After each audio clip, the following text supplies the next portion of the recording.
I am Lamont at Large. Today I am in Durant, Oklahoma, and I'm here to talk about a murder most foul.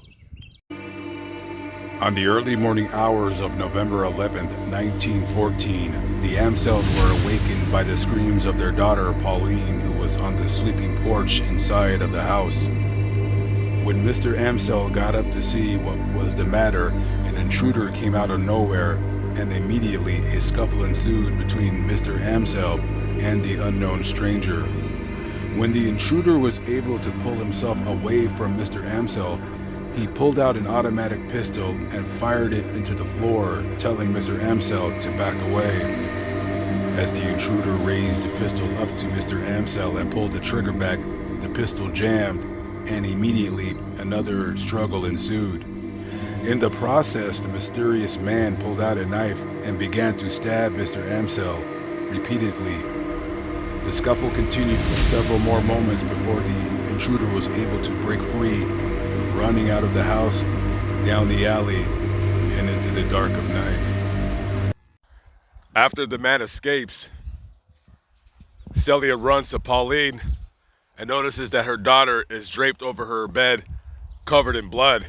She turns her over and sees an enormous gash on the right side of her neck. Her neck had been cut wide open from the front of her throat to the back of her neck. The paramedics arrived, but it was already too late. She was dead within 30 minutes. Now, back in those days, law enforcement was still somewhat of a newer idea, even though people were getting used to them being around. But a lot of times when a murder like that occurs, the county will pay people a couple dollars. They'll form a posse and go looking for the murderer. And that's exactly what happened. Sometimes they would also do it on a state level as well, depending on how big the crime was. So they get a posse together and they'd start looking for the killer. A couple arrests were made, but to no avail. A murderer was never found. And after that, there was rumblings about, could it have been a robbery? Could it have been somebody that worked for Jake Ansel? He owned a dry goods store in town. He was a pretty successful businessman. However, more than likely it was not a robbery, because all of the valuables were kept downstairs and the murder occurred upstairs and nothing of value was taken. Now, this unsolved murder could have been forgotten like many unsolved murders back in those days, except in the 80s, a woman by the name of Pauline Amsel, who lived in Israel, was doing a genealogy check on her family and found Pauline Amsel, who would be a second cousin removed from her, and her posting the story online got people kind of talking about this case yet again. Now, currently right now, I'm standing on North 7th Street. Now, the address was 501 North 7th Street. However, I do not see a 501 North 7th Street, so I do not see a scene of the crime that I can show you. All of these houses that you see in front of you, none of these houses were built back in those days. Now, this house is the closest I can see to what would have been the murder house.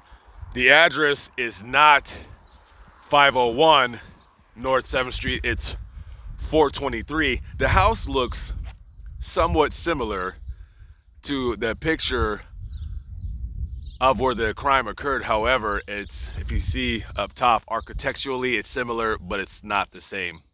So I'm really not sure.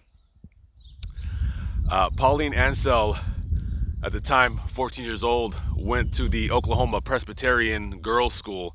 However, she was Jewish.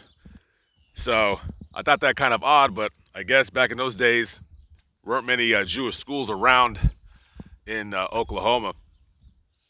And of course, like I said, this has been an unsolved murder. There's been many rumblings and hearsays about a woman finding bloody clothes in her basement and her relative leaving town, but just a lot of rumors. When you have an unsolved murder that occurred so long ago, it's going to be very difficult to just really get to the crux of the story at the truth of the matter. It was a murder that just rocked this tiny town back in those days, a tiny town of 5,500. And of course, as history often goes on, we forget things happened. And it's amazing when I look these stories up. You could have 10 people murdered, and we just kind of forget, in particular nowadays, because we're all busy on social media and just stories grow old and our memories get fuzzy and we just don't talk about it anymore. When that murder occurred, everybody in town, of course, knew about that murder, and children were wondering what had happened to Pauline. And a lot of people were saying, like, oh, she just took her own life or whatever. They refused to tell their children what really happened, which is that a murder took place. Anyways, Pauline is buried in Corsicana. It's about a few hundred miles down south. She's buried at the Temple Beth El Hebrew Cemetery. So we're going to go visit her final resting place.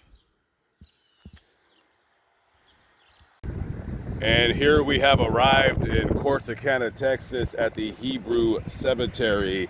And this is the grave of Pauline Amsel. She's buried in between her parents, Jake and Celia. August 3rd, 1900 until the night of the murder, November 11th, 1914. Her mother died April 30th, 1953.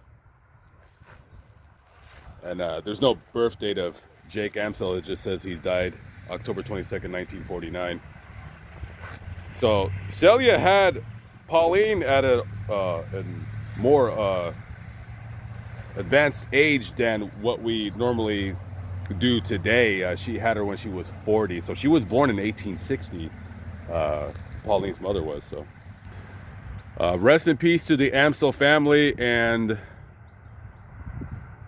an unsolved murder that occurred over 100 years ago, just forgotten in history. But I'm just here to bring light to this case, and hey, that's all I can do at the end of the day, right?